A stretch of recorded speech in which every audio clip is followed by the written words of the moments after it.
에베소서 2장 11절 말씀입니다. 그러므로 생각하라. 너희는 그때 육체로는 이방인이요 손으로 육체 행한 할례를 받은 무리라 칭하는 자들로부터 할례를 받지 않은 무리라 칭함을 받는 자들이라. 아멘. 별로 좋은 소리처럼 안 들리죠? 그죠? 내가 그 지경이었다. 그런 말로 일단 드리죠.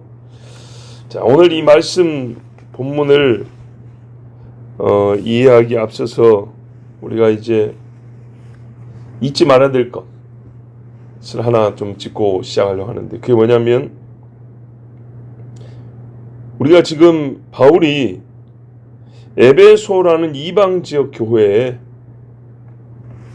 무엇을 목적으로 편지를 썼냐입니다. 무엇을, 뭘 말하려고 이 편지를 썼고 지금 말하고 있는 중이냐인데, 1절에 보면, 1장에 보면 하나님의 지극히 크신 능력이라고 그랬어요. 이 하나님의 지극히 크신 능력을 알리고자 썼다는 걸 우리 생각하고 있어야 됩니다. 잊으면 안 됩니다. 그 크신 능력이 뭐냐라고 이제 설명을 할 때, 첫째는 예수 그리스도를 죽은 자 가운데서 살리신 능력이고, 이 능력으로 너 에베소 교회 너희 죄인들도 살리셨다. 첫 번째, 다 죄인이지 않습니까? 하나님의 큰 능력이 예수를 살렸고 그 능력으로 우리도 살렸다. 근데 이제 거기 하나님 지혜가 있어서 창세 전부터 준비하심으로 살렸다. 이 엄청난 능력. 두 번째는요, 이 엄청난 능력으로 우리가 구원의 은총을 입을 뿐만 아니라 나중에 유대인과 똑같이 하나님의 자녀로 받아들여졌다. 두 가지입니다. 구원받아도 질적으로 좀 차이가 있는 거 아닌가? 유대인하고 우리 이방인은 조금 좀 급이 다른 거 아닌가? 이게 아니고요. 그들도 죄인이었고 구원받고, 우리도 죄인이고 구원받고, 또 그들과 우리는 똑같다 여김을 받아진다. 와, 세상에. 아니 보니까는 그 사람들은 옛날에 조상 때부터 어쩌고저쩌고 그러던데 어찌 우리가 똑같아진답니까? 우리가 그렇게 큰 은혜를 입었단 말이에요. 그래, 이 사람, 그게 하나님의 능력이라는 거야. 요걸 지금 말이죠. 지금부터 요 두 번째 이야기라고 있는 중. 두 번째를 시작한 겁니다. 자, 동일한 약속의 자녀로 받아들여졌다.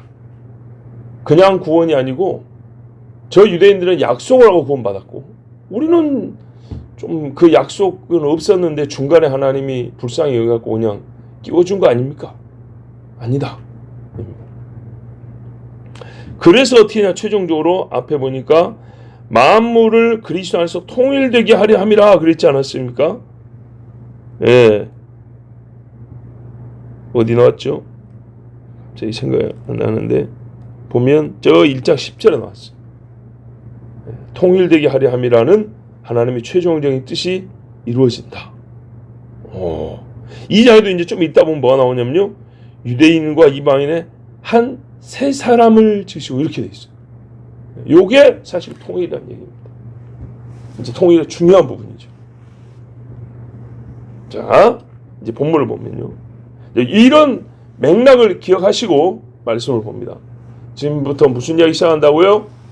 우리가 그냥 구원받은 것뿐만 아니라 유대인과 뭔가 좀 다른, 그들은 우리보다 뛰어나고 우월하고 우리는 그들보다 좀 열등한 모자란 그런 사람들이었다고 생각했는데, 그리스도 안에서 동일한 취급을 받게 됐다. 취급을 적으로 동일한 대접을 받게 됐다. 동일하게 여겨진다. 이 이야기입니다. 자, 에베소와 같은 이방인 성도들이 그리스도인이 되기 전에 처해 있던 상황이라는 것, 이거는 쉽게 생각할 문제가 아니었습니다. 일단은 그들 스스로 우상 숭배가 너무 깊어가지고 이 복음을 듣기 어려운 영적 어둠 속에 살았어요. 너무 어둠 속에 있는 사람은 주변에 교회가 있어도 못 알아보죠. 쳐다보지도 않죠. 두 번째 뭔 어려움이 있었냐면 누가 전해줘야 되는데 그 전해줘야 될 사람은 유대인이란 말이죠. 근데 이 유대인들이 율법도 우리 거, 복음도 우리 거니까 남한테 안 줘. 요 생각 속에 사로박혀 있었단 말이죠. 이방인에 대해서 먼저 복음을 받은 유대인들이 높은 장벽을 세워놨어요. 못 건너가게 하겠다. 너희들은 못 듣게 하겠다. 그래서 하나님이 하셔야 될 일이 뭐였냐면 뭐 하나님에게 어려운 일이 있다는 뜻이 아니고요. 그러나 강제로 하지 않는단 말이에요. 예수 그리스도는 아버지가 직접적으로 보내는데 복음이 이방인에게 가기 위하여 보내야 될 사람은 예수님의 사도들을 비롯한 유대인들이란 말이죠. 근데 얘들이 안 가요. 가야 들을 거 아니에요. 객관적으로 예수님 오셨는데 이거를 각 사람이 들어야 믿을 거 아니에요. 요 일을 하게 하기 위하여 하나님이 일하신 게 사도행전에 보면 잘 나와 있죠. 예루살렘에 핍박이 일어나고 빌립이 사마리아로 가고 안 가려고 하는데 베드로가 결국에는 저기 고넬료 집에 가가지고 복음 전하고 그러지 않습니까? 이방인이 오라는데 가기 싫은데 그러니까 내가 깨끗하다 했으니까 가 그래가지고 가지 않습니까? 또 사도 바울은 부르자마자 뭐래요? 내가 너를 이방인을 위한 나의 종으로 세워놓으니 이러지 않습니까? 예. 즉 유대인들의 마음속에 덮여가지고 있었던 비복음적인 세계관이 있었어요. 복음하고 안 맞는 세상을 보는 눈이 있다고. 우리만 구원받고 소위 선민사상이라죠. 그거 있는 거예요. 자, 그래서 요거를 하나님이 깨뜨리시고 바로 요 능력, 이 장벽을 무너뜨리고 복음이 이방인에까지 오게 하신 그 시작점부터 얘기를 하고 있는 거예요. 오늘 11절을 보면 유대인과 이방인이 대조를 이루는 어떤 조건이 있어요. 그게 뭐냐면 한마디로 육체라는 거예요. 육체에 의한 차이가 있다는 거예요. 유대인들이 볼 때 그 육체는 바로 혈통이죠. 팔이 하나 더 달렸다는 뜻이 아니고 머리가 우리만 더 똑똑해 이런 말이 아니고 조상이 누구냐? 아브라함이 우리 조상이다. 너희는 아니다. 이겁니다. 그리고 이제 11절 전반 보면 그때 그랬으니까 요 육체가 문제됐던 때가 있고 지금은 아니란 얘기죠. 그때는 이 육체가 문제됐었다. 근데 그 문제된 시기가 너무 길어요. 엄청 길어요. 기간이. 그게 사라지기까지 보세요. 예수님이 오면 사라져야 되는데 원래 예수님은 만인의 구주니까 오면 사라져야 되는데 유대인들이 예수님 오시고 승천한 후까지도 요 그때의 육체라는 조건을 계속 붙들고 있던 거예요. 계속 붙들고. 성령이 내렸는데도 불구하고 계속 붙들고 있었던 거예요. 아니 예루살렘에 온 5,000명이 믿었지 않습니까? 그 5,000명 중에는 이방인들도 있어요. 근데 이제 대부분의 이방에 살다 온 유대인들이에요. 대부분. 그야 분명히 이방인들도 있긴 있어요. 그리고 이 사람들이 나중에 안디옥 가가지고 그 이방인들이 최초로 교회를 세운단 말이죠. 자, 그럼 공식적으로 예수님 오셨는데도 불구하고 육체를 계속 주장하는 유대인들의 이 잘못된 생각들 때문에 우리 하나님이 이들의 생각을 바꿔주셔야만 했어요. 다시 말하면 예수님의 대속 죽음인데 요 죽음이 누구를 목적으로 하냐, 누구를 대상으로 포함시키냐에 대하여 생각의 변화를 주셔야 됐고 그 일이 지금은 이루어졌어요. 근데 이루어지지 않았을 때를 생각하면 얼마나 끔찍한지 몰라요. 하나님의 큰 능력이 지금과 같이 이 육체의 장막을 무너뜨렸다는 얘기입니다. 근데 그때는 이 육체 때문에 너희들한테 복음이 올 수가 없었다는 거예요. 대신에 복음을 못 들은 사람, 들을 자격이 없는 사람 이런 취급을 받는데 그게 뭐 때문에 그랬냐? 그 육체의 핵심이 뭐냐? 육체 하는데 아까 머리가 하나 더 달린 건 아니라고 그랬죠. 혈통의 문제라고 그랬죠. 그럼 혈통의 문제를 구체적으로 보니까 그게 뭐냐 했더니 할례라는 거예요. 할례. 하나님이 공식적으로 아브라함에게 처음으로 할례를 주시면서 뭐냐면 너와 너희 후손에게 내가 주는 약속의 표 이랬단 말이에요. 왜? 너와 너희 후손, 아브라함과 아브라함의 후손에게 주는 약속의 표로 할례를 말했으니까 할례 없는 놈은 아브라함의 후손이 아니고 약속 받기라는 거죠. 왜? 할례와 약속의 표인데 아브라함한테 좋고, 그러니 할례 없는 놈들은 약속이 없다는 얘기가 되는 거죠. 자, 다시 보세요. 손으로 육체 행한 할례를 받은 무리라 칭하는 자들로부터 할례를 받지 않는 무리라 하게 무할례자라 칭함을 받았다는 거예요. 그렇게 불려진 신세였다는 겁니다. 그런데 이 바울이요, 사실 이 할례는 정말 하나님이 직접 사람이 주신 약속의 표지 않습니까? 귀한 거죠. 근데 이거를 뭐라고 불렀냐면 손으로 육체 행한 이렇게 버렸어요. 그러니까 결국에는 육신으로 육체 행한 이런 뜻이 돼버렸거든요. 아주 격화시켜 버렸어요. 왜 이랬을까요? 첫째는 우리가 율법도 보세요. 얼마나 귀한 하나님의 의로운 법입니까? 근데 인간들이 그거를 이용하는 꼴을 보면 죄 짓는 데 쓴단 말이에요. 율법을. 그런 것처럼 할례를 유대인들이 약속의 표에 담긴 하나님의 영적인 의미는 이해하지 못하고 육신적 가치, 육신적 안목으로만 보고 있다는 데야 비판입니다. 율법도 순전히 육신적으로 생각해서 저희들끼리 1등, 2등, 3등 나눈 데 쓰고 있지 않습니까? 두 번째, 손으로 육체 행한, 그래요. 약속의 표는 편데요. 이거는 말 그대로 진짜 손으로 했어요. 손으로. 그죠? 손으로 지가 지 몸에, 잘해봐야 아버지가 아들에게 주는 그런 거였어요. 이건 어떤 일과 비교되냐 하면 성령으로 우리 앞에 뭐 인치신다는 말이 있었죠. 그죠? 성령의 인침에 비하면 절대 높을 수 없다는 것을 지금 말하고 있는 거예요. 자, 두 가지요.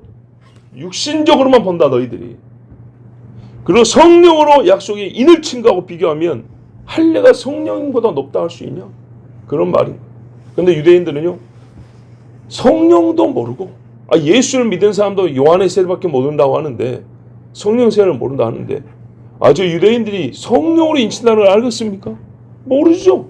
그러니까는 할례밖에 모르고 또 이 할례를 거기다가 육신으로만 생각하니 순전히 자기들만 구원받았다고 이제 주장을 할 수밖에 없었던 겁니다. 그래서 사도들의 첫 회의가 뭡니까? 이방인에게 복음 전해지는 게 맞냐 이게? 그들도 믿었다고 하는데 우리랑 똑같냐? 그렇게 사도행전에 보면 그들도 우리와 동일한 은혜를 받다 이렇게 나온대요. 네. 은혜를 받은 거를 부정하거나 받았더라도 우리보다는 좀 하급의 것일 것 이렇게 생각을 했는데 듣고 보고 확인해 보니 똑같더라는 거죠. 요 문제, 이제 요게 유대인들의 지도자들, 예수 믿는 사람들이 이제 나중에 깨닫게 된 것입니다. 그러니 여러분 예수 믿고 우리가 자라간다, 성장한다 할 때 이런 것까지 생각하면 예수를 믿고 모든 것이 순간적으로 다 이루어진 게 아니고 자라간다, 배워간다는 말이 확실히 맞는 겁니다. 사도들조차도 그러지 않습니까? 자, 여러분, 할례는 약속의 표지만 구원은 처음부터 아브라함의 자손에게만 약속된 것이 아니었습니다. 창세에 보면 모든 사람에게 여자의 씨로 말미암아 모든 사람을 위한 구원자가 온다 그랬습니다. 창세기 3장에 그렇지 않습니까? 아브라함은 한참 뒤에 태어난 사람입니다. 쉽게 말하면 아담 이후 2000년이 더 지난 다음에 태어난 사람이 아브라함입니다. 다만 여자의 후손이 와서 우리를 구원한다. 죄인들을 구원하는데 이 약속을 다 잃어버렸다. 잊어버렸다. 무시했다. 이제 전해주는 사람도 없고 듣는 사람도 없어졌다. 그때 하나님이 이 잊어가는 세대 중에 한 사람을 먼저 딱 택해서 이 약속을 증언할 자들, 창세기에 처음에 나온 약속을 증언하고 믿고 기다릴 사람을 하나님 먼저 딱 택했단 말이죠. 그 사람이 아브라함이었고 아브라함이 이 말씀을 믿더라는 거예요. 그래서 믿음을 의로 여겼다 그랬습니다. 믿음을 의로 여겼다. 그리고 그 의를 믿음으로 말미암아 의를 인치기 위해서 할례를 주었다 이렇게 되어 있습니다. 그래서 뭐라면 이 할례는 모든 할례 받기 전에 믿음이 있었죠. 믿음으로 의롭다는 자들을 위한 약속의 표다. 이렇게 되어 있습니다. 만약에 아브라함이 뭔 행위로 했으면 은혜가 아닐 것인데 은혜로 구원받은 표로 할례이다. 그랬으니 이거는 훗날에 믿음으로 구원받은 모든 사람에게 해당된다 하겠습니다. 자, 먼저 아브라함이 택해졌고요. 먼저 택함 받은 그가 표를 가지고 후에 약속 안으로 들어올 자들에게 계속 전하여 그 의미를 가르쳐 준 겁니다. 그 의미가 뭐냐면 할례는 피잖아요. 피. 나중에 피 흘림으로 말미암아 너희가 구원을 받게 될 것이다. 이걸 믿어라. 그 말입니다. 믿고 할례를 받으면 나은데 그 아무 상관없이 나는 태어나서 아브라함 집 사람이니까 그냥 할례 받고 이래버리면 피의 구속과는 상관이 없고 믿음으로 말미암은 구원과는 무관한 사가 되어버린 겁니다. 그러니까 나중에 참으로 예수 그리스도의 피로 우리가 죄사함을 받았다고 믿은 자가 만약에 할례를 받으면 이거는 진짜 할례가 되는 거죠. 근데 그것과 할례에 상관이 없이 그냥 받아버리면 진짜 쓸데없는 짓 하는 겁니다. 후에 아브라함이 바울이 그래서 이제 뭐라 하냐면 너 할례 안 받았냐? 그러면 굳이 받으라고 하지 마라. 이게 원래 믿음으로 하나님 앞에 구원받는 것을 표하는 건데 예수 피로 구원받았다는 걸 믿느냐? 요거 표를 하는 건데 또 이미 믿었는데 그죠 여러분? 실체를 이미 받아버렸는데 그거를 미리 예표하는 것을 받을 필요가 있냐 이 말이죠. 그러니까 예수 믿었는데 뭐라고 양세자를 드리겠어요? 양제사를. 그죠? 그런 것처럼 예수를 믿고 구원을 받았는데 그 구원을 미리 표하는 것을 뭐하러 받겠냐 이 말이죠. 그러니까 내가 사모함으로 받습니다 하면 받더라도 내가 이것으로 의롭다함을 받겠습니다. 절대 안 된다는 거예요. 왜요? 더군다나 유대인들 중에 이 말씀을 아직 못 받아들인 유대인들이 따라다니면서 예수 믿었고 구원 받는 거 아니야. 할례까지 받아야 돼. 이랬단 말이죠. 할례까지. 그러니까는 그 잘못된 가르침에 대하여 경고하기 위해서라도 또 그것들이 얼마나 잘못되는가를 가르쳐주기 위해서라도 할례 받지 마. 안 받아도 돼. 안 받아도 구원받는데 아무 상관없어. 이렇게 됐던 겁니다. 자, 어쨌든 여러분 여기까지 보면 소위 이제 이 할례파로부터 에베소와 같은 이방인들은 어떻게 취급받았다고요? 너는 유대인이 아니다. 할례 못 받은 사람이다. 할례가 못 받은 정도가 아니고요. 할례가 허락되지 않은 인간들이다. 우리는 할례를 하라고 허락받은 사람이고 명령까지 받은 사람이고 너희는 할례 받을 자격이 안 된다고 취급받은 사람들이다. 이러니 너희하고 우리하고는 하늘과 땅 차이지. 이렇게 유대인들이 말을 했었습니다. 그래서 복음이 세상에 왔어도 이방인들은 들을 수가 없었어요. 왜? 할례가 복음을 맡고 있었던 겁니다. 할례가. 손으로 육체에 행한 할례가 영으로 예수 피를 믿는 자들을 맡고 있었어요. 마치 저기 바사고 군주가 하늘에서 가브리엘을 막아선 것처럼 그때 미가엘이 와서 하늘의 정사인 바사고 군주를 몰아내고 가브리엘이 다시 다니엘에게 가게 했죠. 그것처럼 유대인이라는 이 바사고 군주 같은 이 세상의 생각에 사로잡힌 자들이 복음을 못 전하게 이방으로 못 가게 막고 있었는데 성령이 오셔가지고 이 벽들을 허물어 버렸다 이 말입니다. 그래서 막 퍼져나가게 했어요. 성령이 사도들에게 환상으로 명령으로 가라. 이 환상을 봐라. 이게 무슨 말이냐? 내가 이방인에게 너를 보냈단 말이다. 막 이러면서 말이죠. 크게 했어요. 그래서 바울도 어떻게 했냐? 본인도 할례파였는데 이제 천군과 같이 미가엘 천군과 같이 무할례자들에게 복음이 가게 하는 자. 막지 마라. 비껴서라. 복음이 가야 한다. 이렇게 해서 무할례자들에게 복음이 증거되게 하였습니다. 갈라디아서 2장 8절을 보면 베드로에게 역사하사 그를 할례자의 사도로 삼으신 이가. 그러니까 베드로는 주로 유대인 중심으로. 바울도 물론 이방인 땅에 가더라도 회당에 먼저 갔죠. 또한 내게 역사하사 나를 이방인의 사도로 삼으셨느니라. 자, 여기서 우리가 한 가지 더 들으면 유익한 말씀인데 이게 뭐냐면 빌립보서 3장 3절에도 오늘 말씀과 비슷한 말씀이 있는데 하나님의 성령으로 봉사하며 그리스도 예수로 자랑하고 육체를 신뢰하지 아니하는 우리가 곧 할례파라 그랬습니다. 다시 읽어드릴게요. 하나님의 성령으로 봉사하며 그리스도 예수로 자랑하고 육체를 신뢰하지 아니하는 우리가 곧 할례파라. 그러니까 우리가 곧 할례파보다 나은 자다 이럴 것이 아니고 할례파라 해버렸어요. 무슨 말이냐? 할례를 자랑할 것 같으면, 예? 할례를 받았고 할례를 받은 그리스도인으로 그걸 자랑할 것 같으면 사실은 허락되지 않은 거지만 할례가 가지고 있는 본래 의미가 무엇인지 알아야 한다는 거죠. 여기 보니까 성령으로 봉사하며, 예. 네가 성령에 따라 일을 하는 사람 정도 되면 그리스도 예수로 자랑하고 예수를 누구에게든지 자랑할 수 있는 자라면, 그리고 옛날 할례파들은 육체를 신뢰했는데 내 육체는 자랑할 것이 없습니다. 아무것도 아닙니다. 요런 사람이라면 네가 진짜 할례 의미를 아는 거다. 왜? 할례가 뭐예요? 네 피가 아니라 그리스도의 피로 내가 구원받았다는 걸 얘기하니까 자기 자랑할 게 없잖아요.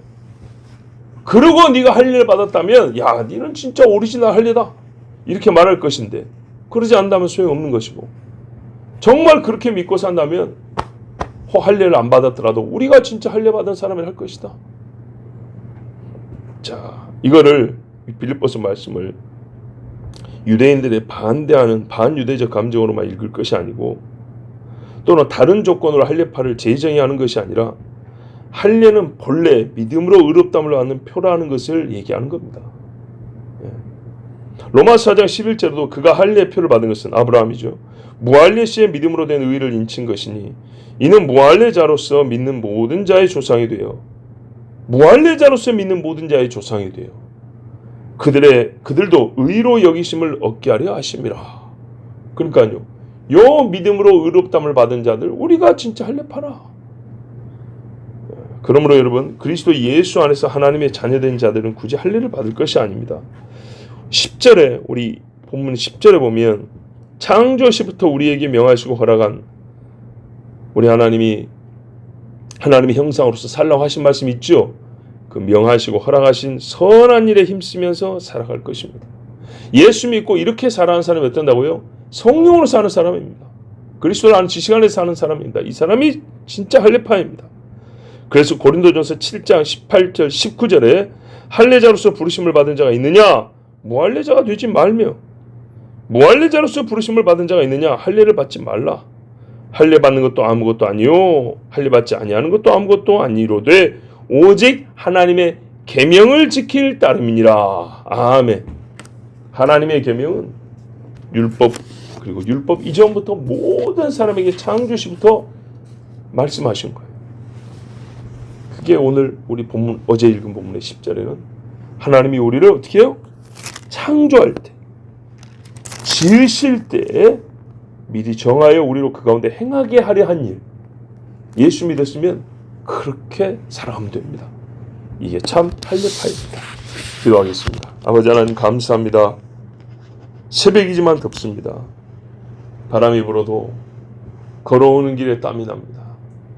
진짜 육체의 수고를 다하여 주님을 찾았습니다. 겨울에는 새벽이어서 더 춥고 새벽이어서 더 힘들지만 그래도 하나님을 찾았습니다. 보십시오. 우리가 살면서 어떤 조건, 어떤 상황 때문에 내가 이럴 수밖에 없었어, 저럴 수밖에 없었어 하지만 이 새벽에 나온 이들은 여름이라는 조건과 겨울이라는 조건이 상반되게 힘들어도 둘 다 이기며 나왔습니다. 여름의 하루, 겨울의 하루, 그 상반됨을 하루만 경험한 게 아니라 1년 내내 겪고 있습니다. 쉬지 않고. 과연 그러하니이다. 믿음 있는 자는 이때에도 저때에도 동일하고 이 조건에도 저 조건에도 하나님을 찾습니다. 주여, 그래서 우리는 나온 만큼 더 잘하고 있습니다. 들은 만큼 더 배부르고 있습니다. 기도한 만큼 더 건강하고 있습니다. 하나님 앞에 참으로 너는 온전하다, 진실하다. 내가 너를 사랑한다. 주님 또한 말씀하시고 우리가 말씀대로 믿음으로 하나님의 계명을 따름으로 참 할례파로서 살아가게 하옵소서. 예수 그리스도의 이름으로 기도하옵나이다. 아멘.